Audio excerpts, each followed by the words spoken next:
사사기 2장에 있는 말씀은 어쩌면 우리 시대의 그 모습과 너무 닮은 모습이 있습니다.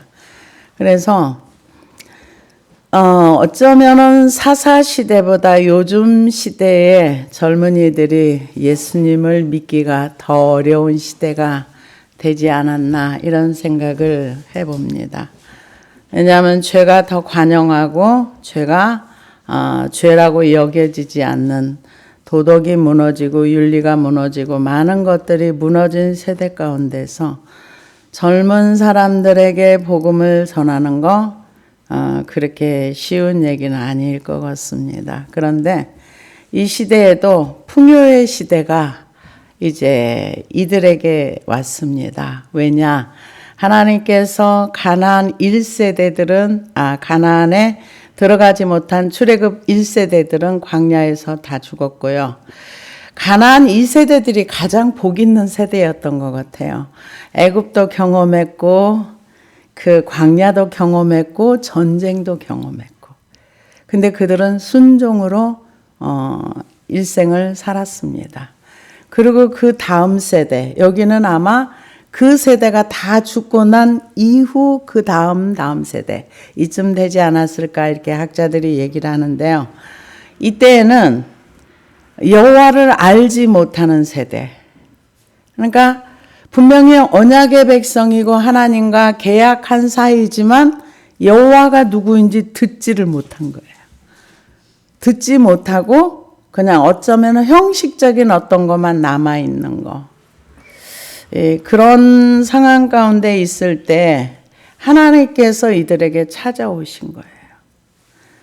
우리가 생각할 때는 구약의 하나님을 사람들은 말하기를 하나님 굉장히 엄한 하나님이다, 무서운 하나님이다, 공의의 하나님이다 이런 얘기를 하는데 여러분 출애굽기나 신명기, 여호수아, 사사기, 룻기 이렇게 보면은 이스라엘 백성이 잘못했다고 버린 적이 없어요.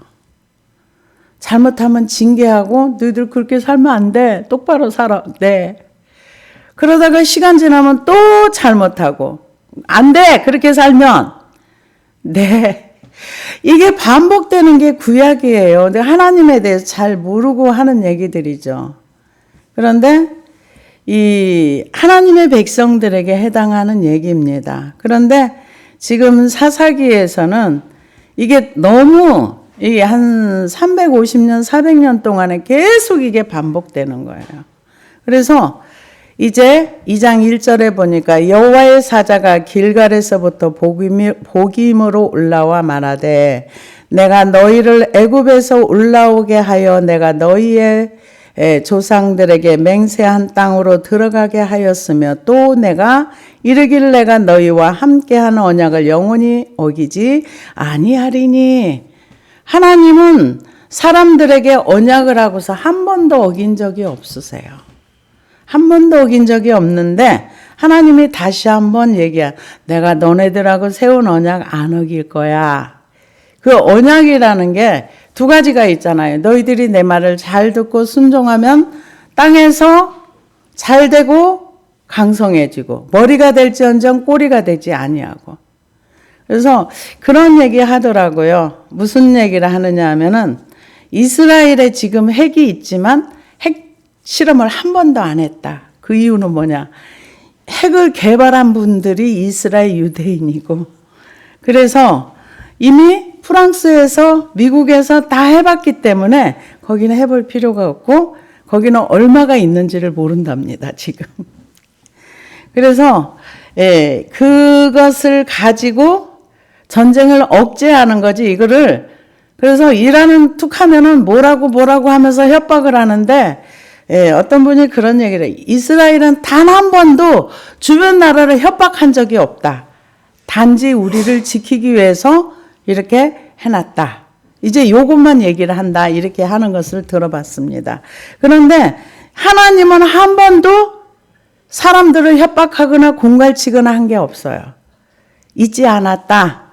지금 어기지 않았다. 이렇게 얘기를 하면서 너희는 이 땅의 주민과 언약을 맺지 말며 그들의 제단들을 헐라하였거늘 너희가 내 목소리를 듣지 아니하였으니 어찌하여 그리하였느냐?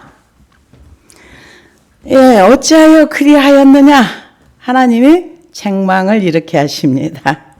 그런데 우리는 이 출애굽의 과정을 보면서 이거를 볼 수가 있습니다. 뭐냐? 출애굽을 하면서 하나님을 경험합니다. 하나님을 경험하고 광야에 들어와요. 광야에 들어와서는 무엇을 하는가? 훈련을 해요. 어떤 훈련? 믿음의 훈련인 거예요. 여기서 믿음이 통과가 되면 기업을 받는 거예요. 기업을 받아서 땅을 분배받을 수가 있는 거예요. 그래서 우리가 광야에서는 무엇을 훈련하는가? 내가 하나님을 진짜로 믿는 믿음의 훈련이 하는 거예요. 믿어지면은 그 이상은 광야에 있을 필요가 없는 거예요. 그럼 뭐 해야 되는가?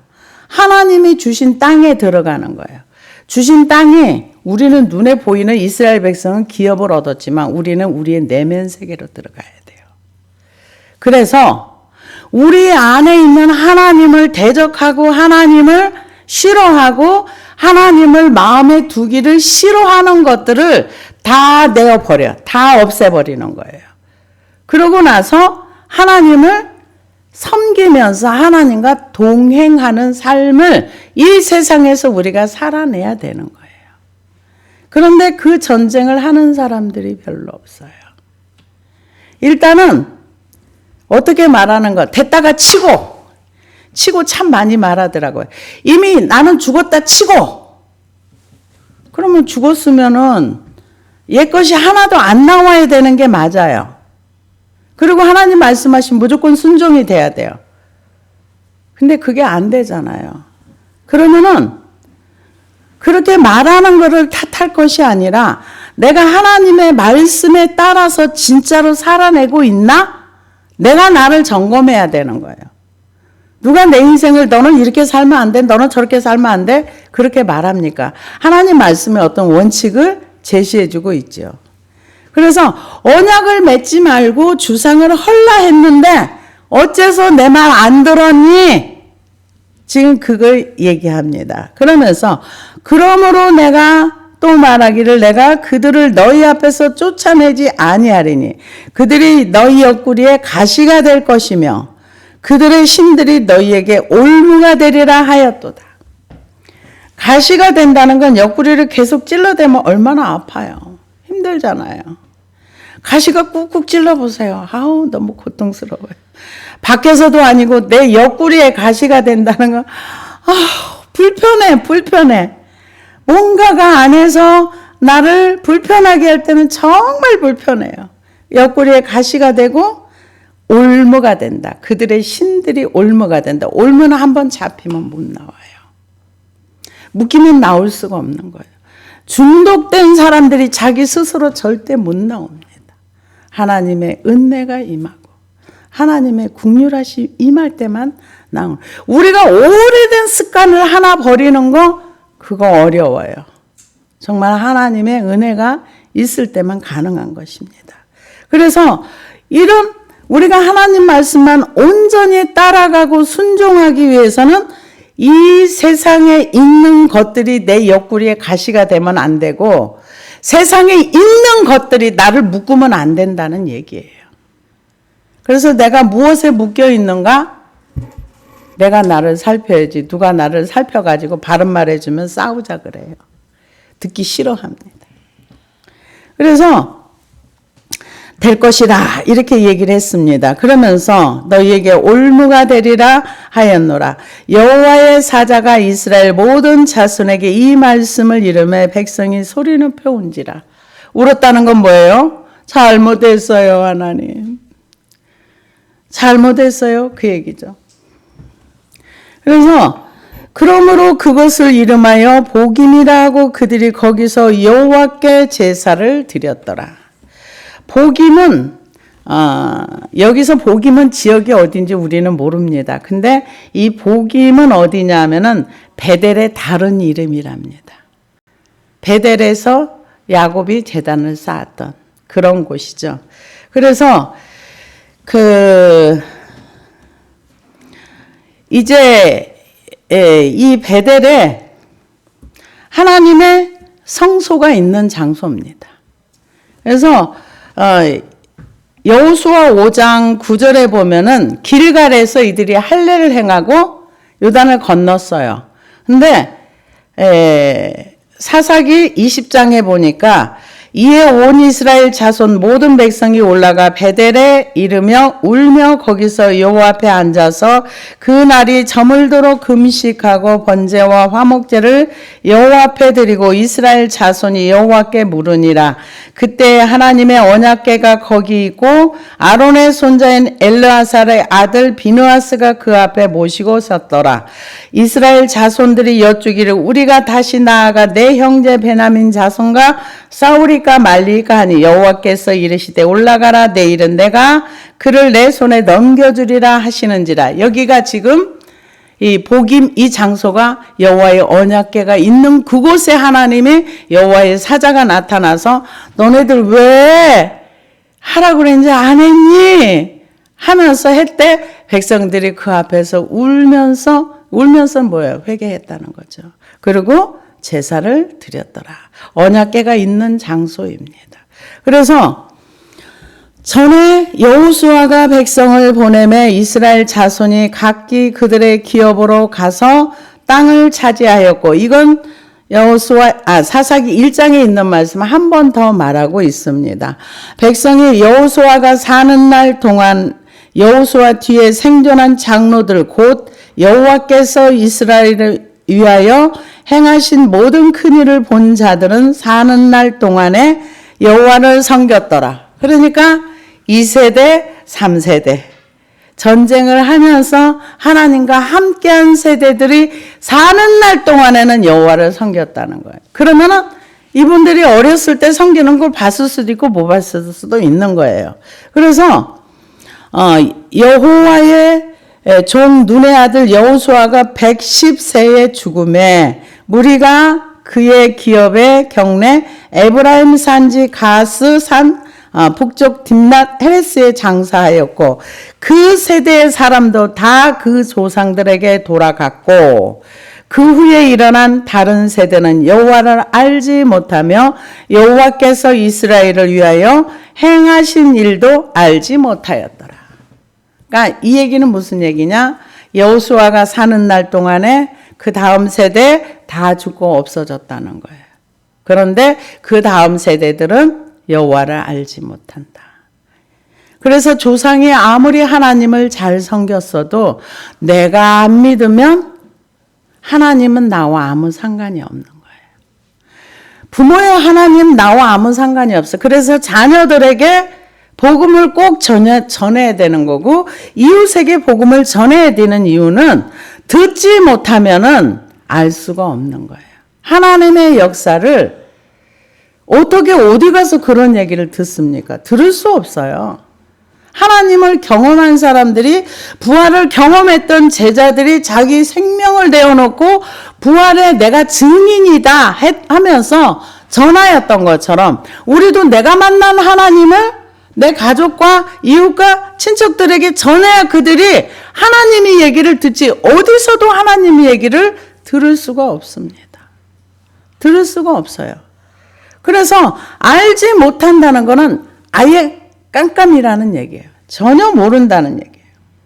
그래서 저도 이제 기도를 하다 보니까 왜 이걸 이렇게 몰랐지? 그래서 저는 기도하면서 하나님 나는 정말 무지한 자입니다. 이 말씀을 저는 왜 이렇게 모르는지 모르겠어요. 정말 무지해요. 하나님 도와주세요. 그래서 로마서 10장 17절에도 믿음은 들음에서 나며 들음은 그리스도의 말씀으로 말미암느니라. 들어야 되는 거예요. 들려줘야 되는 거예요. 그런데 이 세대들은 지금 하나님을 알지 못해요. 왜? 들어본 적이 없어. 자기네들만 하나님에 대해서 알고 경험하고 그리고 죽어버렸어. 끊어진 거예요. 세대가 연결이 되지 않고 복음이 끊어진 거예요. 끊어지면 그 세대들은 정말 모르는 거예요. 아무것도 모르는 거예요. 우리 세대하고 지금의 세대는 너무 달라요. 우리는요, 70년대 때 전기도 안 들어오는 때가 많았어요. 시골에 가면 전기 없었어요. 시골에 가서 갔을 때 호야불 켜고 있었어요. 호야가 뭔지 모르죠. 이렇게 석여놔가지고, 이렇게 해가지고, 거기에 이렇게 불 켜놓으면은, 그거 하나 벌켜놓고 있었어요. 전기 들어온 거나 몇 년 지나서 전기가 들어왔어요. 시골에 갔을 때는 그랬어요. 도시는 안 그랬지만은, 그 세대하고 지금 이렇게 스마트폰 톡톡 두들기면 그 세상에서 얼마나 많은 것들이 펼쳐지는 세대하고, 그때는요, 교회 애들이 많이 갔어요. 왜 많이 갔어요? 놀 것도 없고 할 일도 없고 먹을 것도 없으니까 교회 가면 먹을 거 많이 주고, 교회 가면은 재밌는 게 많아요. 애들 어울려서 선생님들이 재밌게 놀아주기도 하고. 근데 지금은 먹을 것이 넘쳐서 교회 가서 맛없는 거 주면 안 먹는 세대예요. 우리는 정말 다음 세대들에게 복음을 전해야 되고, 그 세대들을 위한 기도를 많이 해야 돼요. 왜요? 알지 못하면 천국을 못 가거든요. 하나님을 알지 못하거든요. 그래서 이 세대가 복음이 하나님에 대한 게 완전히 끊어져 버린 거예요. 단절돼 버린 거예요. 그래서 이스라엘 자손이 여호와의 목전에 악을 행하여 바알들을 섬기며, 목전에서 악을 행했다. 하나님은 살아계세요. 하나님은 어제나 오늘이나 그 하나님, 천지 창조하셨던 하나님, 이스라엘을 출애굽시킨 하나님 지금도 살아계세요. 그런데 뭐가 문제인가? 내가 그 하나님을 인정하고 사느냐, 인정하지 않느냐. 근데 그걸 내가 깨달아야 돼요. 그래서 얼마 전에 저도 기도하다 보니까, 하나님, 내가 하나님을 인정하지 않고 살았다는 열매가, 내 삶에 이런 열매가 나왔습니다. 인정하지 않았기 때문에 내가 했던 행동이 깨달아져야 돼요. 내가 하나님 안 믿나? 내가 믿고 있지? 모르는 얘기입니다. 하나님 앞에 1대1로 딱 서서 내가 하나님을 인정하면은 인정하는 나의 행동이 나오는 거예요. 그래서 히브리서에 있는 말씀처럼 믿음은 바라는 것들의 실상이요, 보지 못하는 것들의 증거로다. 믿음이 있으면 나의 행동이, 믿음의 행동이 나오는 거예요. 그런데 여기는 지금 여호와 목전에서 악을 행했다. 하나님이 없는 것처럼 살았다는 거죠. 계시지만 하나님을 인식하지 않고 의식하지 않고 그냥 내가 살고 싶은 대로 살았다. 근데 바알들은 섬겼다. 바알은 풍요의 신입니다. 바알과 아세라는. 애굽 땅에서 그들을 인도하여 내신 그들의 조상들의 하나님 여호와를 버리고 다른 신들, 곧 그들 주위에 있는 백성의 신들을 따라 그들에게 절하며 여호와를 진노하시게 하였으니, 하나님을 진노하게 하는 그런 행위가 이제 시작이 됩니다. 몇 절부터? 11절부터 이제 23절 마지막 절까지요. 반복적인 그 이스라엘의 배교 행위, 하나님의 은혜의 형식이, 은혜와 또 하나님의 이스라엘 백성이 돌아오면 또 은혜를 베풀고 또 떠나가면 진노하고, 이게 반복됐다는 거예요. 근데 우리는 하나님이 사랑의 하나님이기 때문에 나한테 진노한다는 생각 아예 하지 않습니다. 나한테 화를 낸다는 생각 아예 하지 않아요. 왜요? 사랑의 하나님이니까. 사랑의 하나님은 그럴 리가 없어. 내가 하나님을 떠나가고 하나님을 배신하고 하나님 앞에 안 살아도 하나님은 날 항상 사랑해. 그런 사고들이 사람들의 머릿속에 많습니다. 그러나 성경을 보면은요, 백성이 다른 신들을 따라 야고보서에 있는 말씀처럼 세상과 친한 것이 하나님과 원수임을 알지 못하느냐.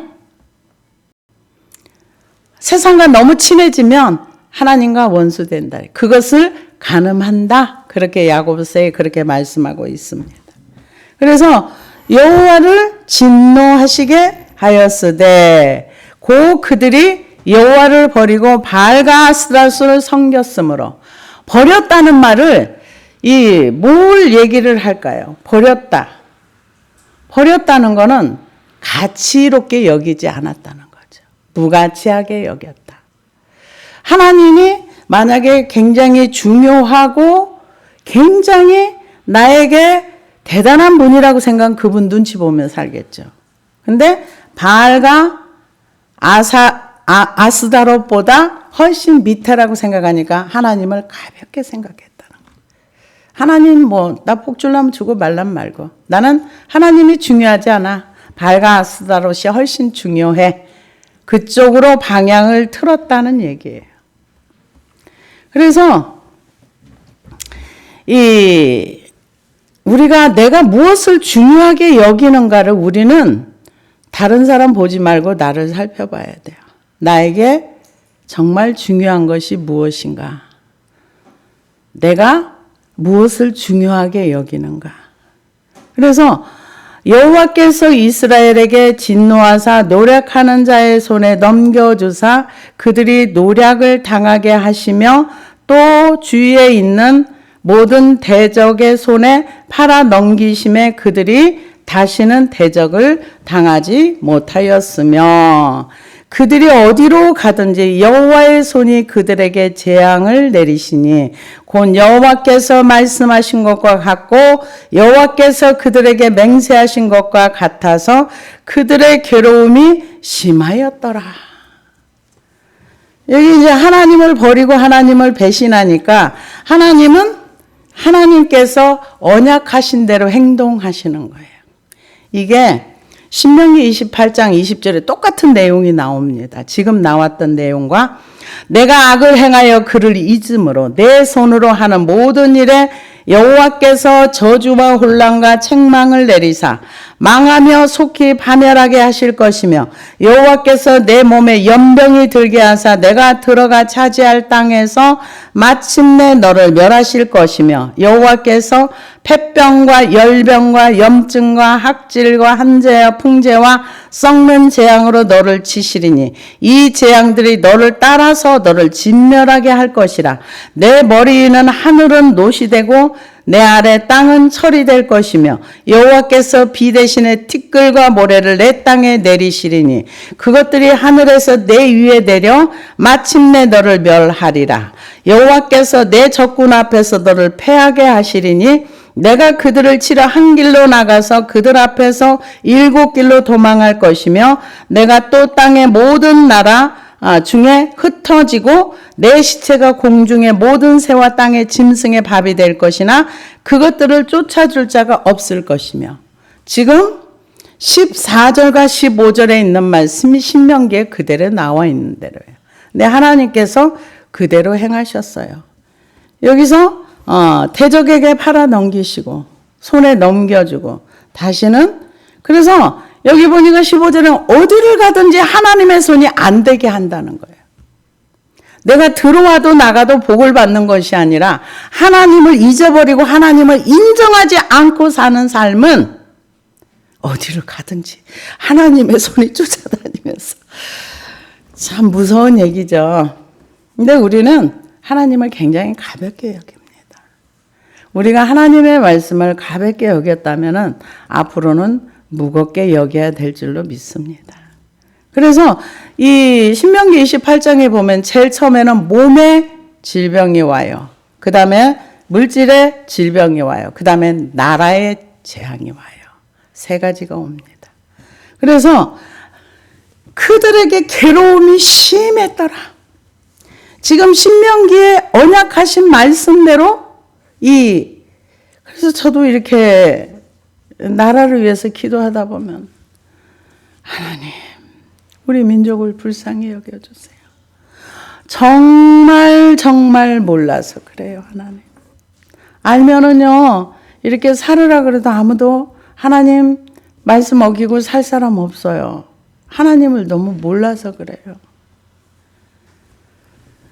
내 백성이 지식이 없어 망한다. 호세아서에 있는 말씀처럼 하나님을 아는 지식이 우리에게 너무나도 중요합니다. 그리고 필요합니다. 근데 가만히 있는데 지식이 저절로 숑숑숑 하고 들어오지 않아요. 내가 하나님 앞에 알기 위하여 하나님의 뜻을 깨닫기 위하여 하나님 앞에 시간을 들인 만큼 깨달아지는 거예요. 아무것도 하지 않는데 금나와라 뚝딱 했을 때 뭐가 나오지 않습니다.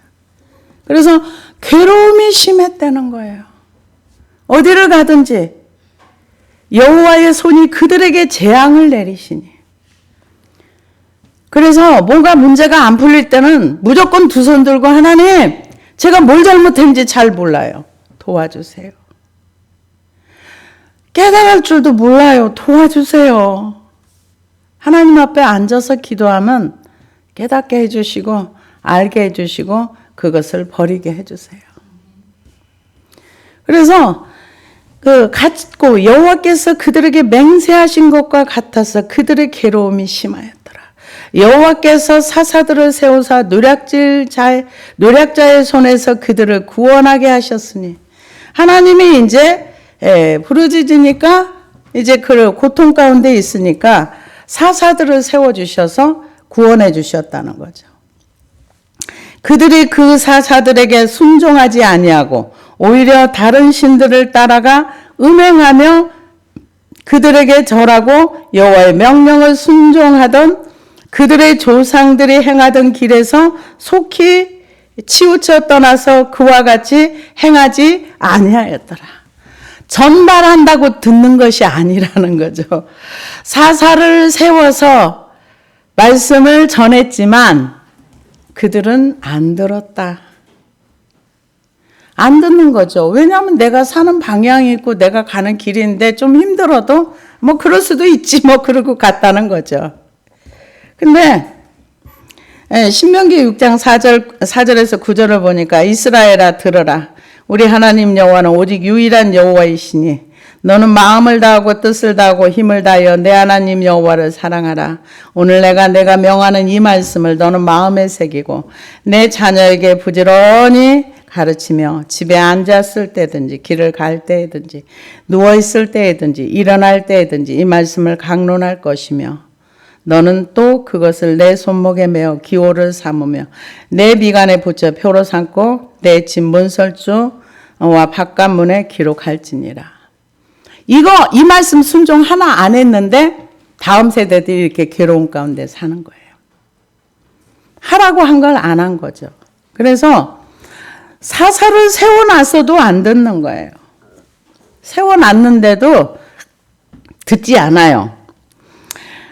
왜 안 들었을까요? 음행하고 재밌게 사는 거 즐겁거든요. 그러니까 하나님보다 즐거움이 훨씬 더 컸던 거죠. 그러니까 사사를 세워서 너희들 그렇게 살면 안 돼 해도 그것을 안 따라갔다는 거예요. 이게 너무 재미없어 보세요. 하나님 따라가죠. 그래도 하나님 섬기는 게 낫지 그럴 건데 재밌는 게 너무 많으면 하나님 섬기기 어렵습니다. 그래서 여호와께서 그들을 위하여 사사들을 세우실 때에는 그 사사와 함께 하셨고 그 사사가 사는 날 동안에는 여호와께서 그들을 대적의 손에서 구원하셨으니 이는 그들이 대적에게 압박과 괴롭게 함을 받아 슬피 부르짖음으로 여호와께서 뜻을 돌이키셨습니다. 하나님이 사사를 세워놓고 네가 알아서 해 이렇게 안 했다는 거죠. 하나님이 함께 해주셨다는 거예요. 하나님이 함께한 사사가 말을 해도 안 들었다는 거예요. 그러니까 우리가 얼마나 말 안 듣는 사람들이에요. 그래서 왜 말을 안 들었을까를 저도 생각을 해봤어요. 그랬더니 일단은 관심이 없어 하나님한테. 그래서 정말 세월을 되돌릴 수도 없고 지나간 세월을 어떻게 할 수도 없고 세월은 지나가 버렸고 그래서 지금이라도 열심히 해야 되겠다 이런 생각을 했는데 이스라엘 백성들도 사사가 하나님과 함께하는 사사임에도 불구하고 그들의 말을 안 듣고 그렇게 괴로운 가운데 살았다는 거예요. 근데 하나님이 너무 힘드니까 하나님은 믿지 않으면서도 슬피 부르짖었더라. 그게 나오잖아요. 구원하셨으니 이는 그들이 대적에게 압박과 괴롭게 함을 받아 슬피 부르짖음으로 여호와께서 뜻을 돌이키셨습니다.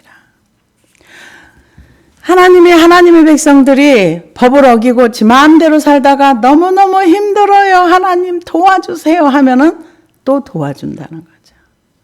또 도와줘서 뜻을 돌이켜. 그 사사가 죽은 후에 그들이 돌이켜 그들의 조상들보다 더욱 타락하여 다른 신들을 따라 섬기며 그들에게 절하고 그들의 행위와 패역한 길을 그치지 아니하였으므로 여호와께서 이스라엘에게 진노하여 이르시되 이 백성이 내가 그들의 조상들에게 명령한 언약을 어기고 나의 목소리를 순종하지 아니하였은즉. 근데 우리가 생각할 때 사사를 통해서 조금 편안함을 맛봤다면 그 길을 갈 수 있을 건데 도로 옛날로 돌아가고 계속 그게 반복되는 걸 봅니다. 그래서 하나님이 어떤 분인지를 몰라서 그래요. 하나님에 대한 지식이 없었기 때문에. 출애굽기 20장 2절에서 6절을 보니까 나는 너를 애굽 땅 종되었던 집에서 인도하여 낸 내 하나님 여호와니라. 너는 나 외에는 다른 신들을 내게 두지 말라. 너를 위하여 새긴 우상을 만들지 말고 또 이로 하늘에 있는 것이나 아래로 땅에 있는 것이나 땅 아래 물속에 있는 것에 어떤 현상도 만들지 말며 그것들에게 절하지 말며 그것들을 섬기지 말라. 나 내 하나님 여호와는 질투하는 하나님인즉 나를 미워하는 자의 죄를 갚되 아버지로부터 아들에게로 3, 4대까지 이르게 하거니와 나를 사랑하고 내 계명을 지키는 자에게는 1000대까지 은혜를 베푸느니라. 이 하나님을 모르기 때문에 하나님이 어떤 하나님이라는 거, 하나님이 무엇을 싫어하고 무엇을 좋아한다는 거 관심이 없은 거죠. 여기서 지금 다른 신들을 섬기고 우상을 십계명 중에서 하나님에 대한 계명을 다 어긴 거예요. 하나님에 대한 계명을 어긴 사람들이 사람에 대한 계명을 안 어기겠어요? 하나님에 대한 두려움이 없는데, 하나님의 신의 면전에서 살지 않는데 세상에 무서운 게 뭐가 있겠어요? 이런 세상은 뭘 얘기하는가? 힘의 지배 세상이라고 봐야 되겠어요. 힘의 논리로 움직이는 세상이라고 봐야 돼요. 지금 세상도 똑같습니다. 힘의 논리로 움직입니다. 그래서 요즘도 보면은 강한 자가 약한 자를 압제하고 이런 일들이 힘의 논리로 살면은 사회가 어지러워요. 그래서 이 하나님은 우리와 어떤 관계를 맺기를 원하시는가? 사랑의 관계를 맺기를 원하세요. 그래서 하나님을 사랑하고, 그래서 이거를 예배소서 5장에 보면은 아내와 남편의 비유를 말씀하시는데, 이게 아내와 남편의 비유가 아니라 그리스도와 성도의 비유를 얘기하는 거예요. 예배소서 5장 23절에 보니까 이는 남편이 아내의 머리됨이 그리스도께서 교회의 머리됨과 같음이니라. 그가 바로 몸의 구주시니라. 그러므로 교회가 그리스도에게 하듯 아내들도 범사에 자기 남편에게 복종할지니라. 남편들아 아내 사랑하기를 그리스도께서 교회를 사랑하시고 그 교회를 위하여 자신을 주신같이 하라. 곧 물로 씻어 말씀으로 깨끗하게 하사 거룩하게 하시고 자기 앞에 영광스러운 교회로 세우사 티나 주름 잡힌 것이나 이런 것들이 없이 거룩하고 흠이 없게 하려 하심이라. 누구든지 언제나 자기 육체를 미워하지 않고 오직 양육하여 보호하기를 그리스도께서 교회와 함께 같이 하나니 우리는 그 몸의 지체임이라. 이 비밀이 크도다. 나는 그리스도와 교회에 대하여 말하노라. 그러니까 아내와 남편의 비유를 얘기하는 거가 그리스도가 머리가 되고 우리가 지체가 되어서 그와 한 몸이 되어서 연합된 상태. 그리스도를 신랑으로 비유했고 교회를 신부로 비유한 내용이라고 볼 수가 있습니다. 그런데 이 하나님을 버리고 다른 신들을 쫓아갔을 때 하나님 무지하게 화가 난 거죠. 그래서 구약의 이스라엘 백성들 하나님께서 뭐라고 표현했느냐. 나는 이스라엘의 남편이고 그들은 내 아내다. 근데 얘네들이 바람나서 다른 남편을 쫓아갔어.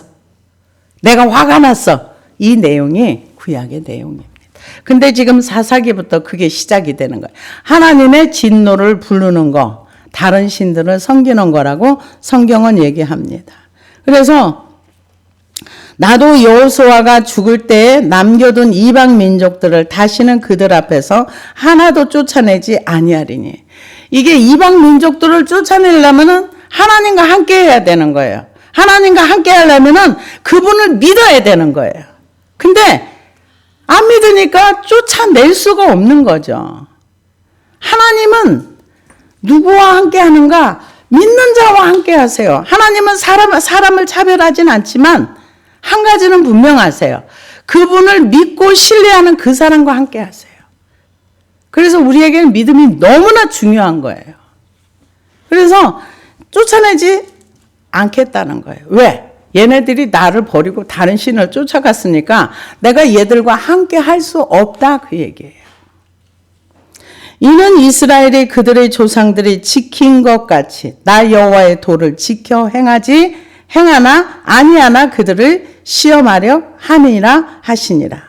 여호와께서 그 이방 민족들을 머물러 두사 그들을 속히 쫓아내지 아니하셨으며 여호와의 손에 넘겨주지 아니하셨더라. 저는 생각할 때 이런 생각을 했었어요. 여호수아가 전쟁할 때 깔끔하게 싹 이렇게 해줬으면은 다음 세대들이 고생을 안 했을 텐데 왜 남겨뒀을까? 그 무리들을 남기고 왜 죽었을까? 다 좀 해주고 죽지. 이런 생각을 저는 이 사사기를 읽으면서 역사를 보면서 그런 생각을 했는데 하나님이 하셨다는 거예요. 하나님이 이 얘네들을 나를 믿나 우상을 섬기나 이것을 보기 위해서 그 이방 민족들을 다 진멸하지 아니하고 하나님이 남겨주셨다. 내 삶에서 나는 잘 살고 편안하고 싶은데 내가 뭔가 불편한 게 있고 나를 괴롭히는 게 있다면 이걸 통해서 하나님이 나에게 믿음을 가지라고 하는 거구나. 이렇게 생각하고 받아들이면 누구를 원망할 것도 없고 화낼 것도 없는 거예요. 하나님이 내게 허락한 환경이다. 이렇게 받아들이면. 지금 여기 뭐라 그래요? 여호와께서 그 이방 민족들을 머물러 두사 그들을 쫓아내지 아니하셨으며 여호수아의 손에 넘겨주지 아니하셨더라. 내가 뭔가 불편한 게 너무 많아. 근데 계속 불편해. 그러면은 하나님이 허락한 환경 속에서 내가 하나님의 말씀을 순종하는 방향으로 가야 되겠구나. 이렇게 따라가면은 문제가 해결이 된다는 거예요. 하나님이 그렇게 하셨다는 거예요. 우리 믿는 사람들 머리털 하나까지도 하나님께서 다 세신다. 우리의 삶의 환경을 모르는 거 아니에요. 그럼에도 불구하고 우리에게 편치 않은 일들이 일어날 수 있다는 거죠. 그럴 때에 하나님의 주권과 통치를 인정하고 내게 지금 이 환경을 허락하셨구나. 이거를 받아들이고 그 문제를 가지고 하나님 앞에 나가면 하나님이 해결해 주신다는 거예요. 여기서 지금 목적은 뭐냐? 얘네들이 내 말을 듣나 안 듣나? 나를 믿나 믿지 않나? 하나님의 관심사는 뭐냐? 나의 백성들이 나를 신뢰하는가? 나를 신뢰하지 않고 이방 신상들을 섬기는가? 나 말고 다른 것을 믿는가? 이걸 보신다는 거예요. 사사기나 지금 우리나 거의 틀리지 않습니다. 그래서 베드로전서 1장 6절에 보니까 그러므로 너희가 이제 여러 가지 시험으로 말미암아 잠깐 근심하게 되지 않을 수 없으나 오히려 크게 기뻐하는도다. 너희 믿음의 확실함은 불로 연단하여도 없어질 금보다 더 귀하여 예수 그리스도께서 나타나실 때 칭찬과 영광과 존귀를 얻게 하려 할 것이니라. 예수를 너희가 보지 못하였으나 사랑하는도다. 이제도 보지 못하나 믿고 말할 수 없는 영광스러운 즐거움으로 기뻐하니 믿음의 결국 곧 영혼의 구원을 받음이라. 베드로 사도가 얘기했던 것처럼 우리가 살아가는 데는 여러 가지 시험이 있을 수 있으나 그 시험으로 말미암아 잠깐 근심할 수 있다는 거죠. 그러나 결국 믿음으로 승리한다 하는 것처럼 하나님께서 사사기에 하나님의 역사가 있었던 것처럼 우리의 삶에도 우리의 믿음이 온전해지도록 하나님께서 우리를 훈련하시고 단련하신다 이렇게 생각하고 우리가 받아들일 수 없는 여러 가지 문제들이 있을 때 그것을 가지고 하나님 앞에 나가면 하나님이 그 문제를 풀어주실 줄로 믿습니다. 기도하시겠습니다.